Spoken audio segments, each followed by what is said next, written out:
May buntag, mga pinlangga, nga mga kapaglaom, o happy Sabbath alang kaninyong tanan, ilabi na usab sa ato ngayud nga mga kaigsunan nga nakaroon nagatanaw sa ato nga Hope Channel sa Southwestern Philippine Union Conference. Ako sab nga ginatamyaw ang atong mga katuran dira sa Boracay, sa akong mga utod dira, og sa ako sab nga pinalangga nga igsuon nga nakaroon sa Manila.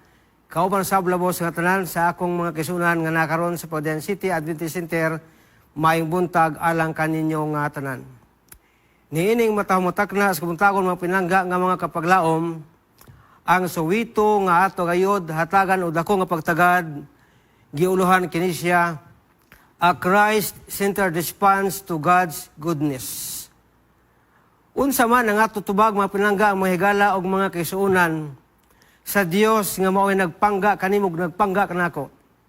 Ang Dios nga nakakita og sa kanunay nakadungog sa ato gayud nga mga paghilak bisan pa man ang Dios nga nagapasaylo kanimo o kanako sa ato gayud nga kalapasan. O ang Dios nga nagahupong kanato sa gugma o kaluoy, unsa man ang atong tubag kaniya, mga pinangga nga mga higala o mga kapaglaom. Niini nga buntag, ang teksto nga atong pagatunan makita sa Salmo 66, versikulo 13 nga to sa 16, akong basahon sa New King James Version. I will go into your house with burnt offerings. I will pay you my vows which my lips have uttered, and my mouth has spoken when I was in trouble. I will offer you burnt sacrifices of fat animals. With the sweet aroma of rams, I will offer bulls with goats. Come and hear, all you who fear God, and I will declare what He has done for my soul. Ang sintro mga higala o mga kapaglaom sa ato gayud nga pagtuon, nagaingon sa dinhi, God calls His redeemed people, and that is you and me. Ikaw na og ako, to respond to His goodness with wholehearted praise, faithful promises, and bold proclamation. Now, the very question for us to answer this morning is, how can we reflect a life of true worship and gratitude in response to God's saving grace? And that will bring us to our point number 1, praise for God's provision. According to Psalm 66, verse 13 to 14, nagasiling sa diri, I will go into your house with burnt offerings. I will pay you my vows, which my lips have uttered, and my mouth has spoken when I was in trouble. O mga higala o mga kapaglaom, kini nagahatag kanato og dako gayud nga pagpamalandong, nga atong himuon ang usa ka solemne nga mga pagpakisaad ngadto sa Dios, sa diha nga ikaw ako nagakinhanglan sa iya gayud nga panabang mga pinangga nga mga kapaglaom. Og niini nga punto sa konteksto niini nga bersikulo, si Haring David na kaniya ang dako nga kalipay tungod kay niini nga punto giluwas siya sa Dios. Og wala lamang kini nagasimbolo mga higala nga kita magadayeg nga to sa Dios, kung dili usab kini nagasignify nga atong itugyan ang atong kuglingon ngadto sa Ginoo nga maoy nagluwas kanato. O kana mga higala o mga kapaglaom, nagahatag kanato og usa ka pagpakigsaad nga atong himuon ang pagpakigrelasyon diha sa Dios nga maoy nagahimo sa pagluwas alang kanimo o alang kanako. Tubag sa iyang pagluwas kanato nga ato siyang simbahon o ato siya nga dayigon sa matakaron o unya. Nagingon mga igsoon mga higala o kapaglaom, the true praise flows from recognition of God's provision. It is not only an act of bringing our offering to the Lord, it also signifies our dependence on God's mercy and grace. Nagpadayon siya kapaglaom, that our praise is not about giving what we think God needs, but responding to what He has already done in your life and in my life. Daghan sang mga gihimo, alang kanimo, alang kanako sa atong kinabuhi. Og tubag ni ana mga higala og mga kapaglaom, mao nga ato siyang dahigon, ato siyang pasalamatan, og ato siyang nasimbahon sa matag adlaw sa imo gayud og sa akong kinabuhi. Nag-ingon si Sister White sa Patriarchs and Prophet, page 208. Every manifestation of God's power for His people arouses in them gratitude and thanksgiving. And through the thanksgiving and praise, His blessings are multiplied. Tiyaw mo na mga higala, pinaagi day sa imo o sa akong pagdaig nga to sa Dios. Pinaagi sa atong pagkamapasalamaton nga to kaniya. Iya pang pilu-piluon ang panalangin nga iyang ginabubo kanimo kanako sa matag adlaw sa ato gayon nga kinabuhi. Nagpadayon mga higala o kapaglaom sa iya nga pag-ingon nga niini nga bahin ato siyang mapasidunggan ang pangutana sa unsa nga paagi nga ato siyang mapasidunggan. Nag-ingon ang sinulat, matud pa, this matter of giving is not left to impulse. God has given us definite instruction in regard to it. He has specified tithes and offerings as the measure of our obligation. And He desires us to give regularly and systematically. Let each regularly examine his income, which is also a blessing from God. Unsa kuno mga higala o mga kapaglaom, ang tanan nga atong nadawat sa matagadlaw kana panalangin gikan sa Dios nga maoy tag-iya sa imo og sa akong inyong kinabuhi. Og nagapadayon siya, and set apart the tithe as a separate fund to be secretly the Lord's. And this fund should not in any case be devoted to any other use. It is to be devoted solely to support the ministry of the gospel.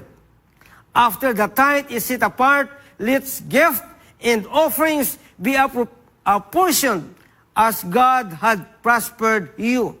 Sa ato pa di ay mga higala o mga kapaglaom, atong imuon ang pag-uli kaniya sa iyang kapulo sa iyang bahin, ug bisan pagani ang paghatag kaniya sa ato gyud nga mga halad. Dili tungod kay adunay mga katawhan nga nagpugos kanato, dili tungod pinaagi sa pinugos nga mapamagi, kana tungod kay kita nahigugma kaniya. Kana tungod tubag na siya sa iyang paguguma kanato. Tubag na siya sa iyang mga panalangin nga iyang gihatag alang kanimo og alang kanako, mga pinangga nga mga kapaglaom. Nag-ingon si C.S. Lewis sa iyang libro Reflection on the Psalms, matod pa niya, I think we delight to praise what we enjoy, because the praise not merely expresses but completes the enjoyment. It is its appointed consummation. Nagpasanto lamang mga higala o mga kapaglaom nga samtang atong imuon ang pagpasingog sa Ginoo, di lamang sa gagmay nga mga butang nga atong iuli nga to kaniya, apan sa mata karugon niya atong ipasundayag ang atong tiunay nga pagigugma, tiunay nga pagpasalamat sa mga butang nga atong nabatan sa mata karugon niya. Ang pangutana mga pinangga nga mahigala o kapaglaom, do we live lives of praise even in challenging times? Bisan pa man sa adlaw sa mga kinabuhi, mga kisunan, sa atong kasakoon, nakahimo ba ikaw ug ako sa pagpasalamat ngadto kaniya? Let our gratitude for His provision be our motivation for service, mga pinangga nga mga kapaglaom. And that will bring us to our second point. Point number 1, praise for God's provision. Ang ikadua nga punto, naging siya din na promise of faithfulness.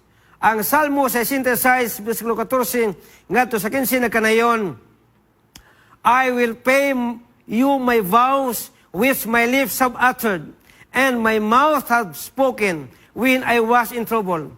I will offer you burnt offerings and sacrifices of fat animals, with the sweet aroma of rams, I will offer bulls with goats. Mga higala o mga kisuunan, let us fulfill our obligation. But it also implies our wholeness of completion kung unsa man ang ato nga mga pagpakigsaad ngadto kaniya mga kaigsunan o mga kapaglaom. Worship is not cheap. It involves our best, not our leftovers. Kung atong tanawon mahigala o mga kapaglaom, ang Malakias Kapitulo 9 versikulo 8 nagasulti sa dinamigsoon nga ang tanan nato mga igsunan nga naangkon ning kalibutan na atong ihuli kaniya ang iyang bahin mga pinangga nga mga kapaglaom. Busa, when we make these promises to God, they must stem from faith, not obligation. Tungod kay kita adunay pagsalig nato kaniya.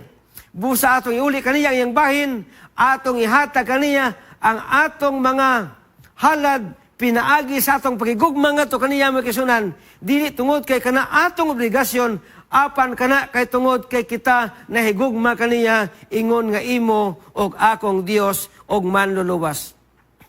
Nagingon si Sister Wise sa Testimonies for the Church, Volume 4, page 471, mga kapaglaom, matod pa niya, let us remember that a vow made to the Lord should be held sacred. Our promises to Him must not be lightly regarded. He calls for the best of our service. Mga pinangga nga mga kapaglaom. Kini maigsoon naghatag nato og dugang pagayod nga pagpatinaw. Nga sa diha mga kasuunan nga kita kanunay makahinumdom. Nga sa diha nga atong himuon ang atong mga pagpakigsaad ato kini nga tumanon. Ilabi na sa panahon maigsoon nga naa kita sa kalisod ug unya muingon kita sa Ginoo, Ginoo. Kung imo lang ko nga panlanginan, ako gyud nga ihatag og iuli kanimo ang imo nga bahin og ihatag kanimo ang akong mga pagpasalamat. Apan higala og mga kapaglaom usahay dili ba? Malimot ta usahay sa atong mga pagpakigsaad ngadto sa Dios. Apan kita kanunay gipahinumduman magisunan nga kung kita magahimo sa pagpakigsaad ngadto sa Dios, ato gayud nga pagatumanon mga pinangga nga mga kapaglaom. Nag-ingon si Dietrich Bonhoeffer sa iya nga libro The Cost of Discipleship, page 99, matod pa niya, when Christ calls a man, He bids him come and dine. Sa diha nga si Kristo magatawag sa matagos kanato aron sa pagalagad kaniya, mga kasunan, wala lamang ikaw gako iyang gitawag aron nga moalagad kaniya, apan moduol kita kaniya nga bisan pagani ang kamatayon migsoon, dili nato igsapayan kung kini nagakinahanglan nga atong ipasundayag ngadto gayud sa imo og sa ako nga manluluwas, mga pinangga nga mga kapaglaom. God calls us to honor our commitments as acts of faithfulness. Ato kami igsuon nga himuon og tumanon ingon nga ikaw gako sa matinud-anon gayud magahimo sumala sa atong mga pagpakigsaad ngadto sa atong buhi nga Dios. Ang una nga punto mga higala, nagapadayon siya nga ato siya gayod nga pasalamatan sa mga butang nga atong nadawat gikan kaniya. Ang ikatulong nga punto, proclamation of God's deliverance. Ang versikulo 16 sa Salmo 66 nagkanayon, come and hear, all you who fear God, and I will declare what He has done for my soul. Umali kamo kanako og paminawan ninyo, kamong nangahadlok o kamong adunay kahadlok ngadto kang Jehova, og akong igasulti kaninyo, igasugilon kaninyo kung unsa ang iyang gihimo dinhi kanako. O mga higala og mga kisunan og kapaglaom nini nga buntag, atong isulti ngadto sa uban kung unsa ka maayo ang Ginoo sa mga butang nga atong nabatnan o nadawat gikan kaniya. Ang usa ka sinulat migsuon ni John Newton, usa ka former slave trader, and he turned to be a pastor and author of the song Amazing Grace. Nga iyang gigahin ang iyang panahon, ang iyang tibok nga kinabuhi, tungod sa pagkamaayo sa Ginoo ngadto kaniya. O unya, iya nga gisugilon nga tos tibok nga kalibutan, mga higala o kapaglaom, nga matot pa niya, I once was lost, but now am found. Usa ka linya sa mawig ng lawiton, Amazing Grace. Kana mga higala o mga kapaglaom, nagasaysay. Nga ni anang panahon nga na ikaw ako sa kalisod. Ang Dios nakakita nilang tanan. Ang Dios nakakita unsang ato mga tinguha, unsang ato gayod nga mga pagpagigbisog, og ni ana nga bahin, siya magapanalangin kanimo. Sa daghang mga pamagi, og ni ana nga bahin usab, kita makahimo sa pagpasundayag, sa atong pagpasalamat nga to kaniya, pinaagi sa pag-uli kaniya siyang bahin, og sa ato usab nga paghatag sa atong mga halad ngadto kaniya. Nag-ingon ang usa ka sinulat, mga kisunan, ni Sister White, the life of Christ must flow from us to those around us that they may see and feel His transforming power. Ato ka na mabasa sa Steps to Christ, page 115, mga kapaglaom. Ang gusto sinumisoon nga kanang ang iyang nahimo diha sa imo nga kinabuhi. Ato kay gasugilon nga tos makatawa sa atong palibot. Kung giunsa niya ikaw ako giusab, pinagi siyang gahom, pinagi sa bilang espiritu. Nga ang mata ko sa nato, bago na, og niini nga bahin, ang atong kasing-kasing magamaya sa pagpasalamat kaniya, sa mga panalangin nga ito nabatnan, gikan kaniya. Nagpadayon siya sa Christian Service, page 15, He thus makes man the medium through which to distribute His blessings on earth. God planned a system of beneficence in order that man might become like his Creator. Mga higala o mga kapaglaom, gusto sa Ginoo nga atong maangkon ang kinabuhi sa pagkamapasalamaton, ang kinabuhi sama sa imo ug sa akong manluluwas. Nga sa diin, iyang gihatag ang tanan alang kanimog alang kanako, iyang gihatag ang iyang kinabuhi. Nagpakamatay sa dito sa Cross Calvario, lamang ikaw ug ako makaangkon ni anang kinabuhing dayon nga iyang gitanyag alang sa matagos sa kanato. O mga kapaglaom ni nga kabuntagon, ang Dios nagawa kanato nga kita kanunay magapasalamat ngadto kaniya. Pinagi usab sa pagkinabuhi diha sa pagkamatinud-anon. Matud pa ni Albert Schweitzer, example is not the main thing in influencing others. It is the only thing. Buti pa sa audition, ang mahimutang ihemplo sa pagkamapasalamaton, ang mahimutang ihemplo sa pagkamanggihatagon, ang mahimutang ihemplo sa atong pagalagad o pagtuo o pagsalig ngato sa Dios. Di lamang usa ka butang ison nga atong ma-influensyahan ang makatawa sa atong palibot, apan mao lamang kini ang nag-inusara nga butang nga atong mahimo nga makita gayud sa uban. Nga pinaagi usab nini, sila usab magahimo, sumala sa ilang nakita dinhi kanato mga higala o mga kapaglaom. In summary, we can respond to God's goodness by praising Him for His provision. We can respond to God's goodness by fulfilling our promises with faithfulness. And third, we can respond to God's goodness by proclaiming His goodness to the world. O sa dili pa kumulingkod, mga higala o mga kapaglaom, nag-ingon si Corrie ten Boom in 1945, sa diha magkisunan nga iyang nasinatian ang tuman nga kalisod before the Nazi people.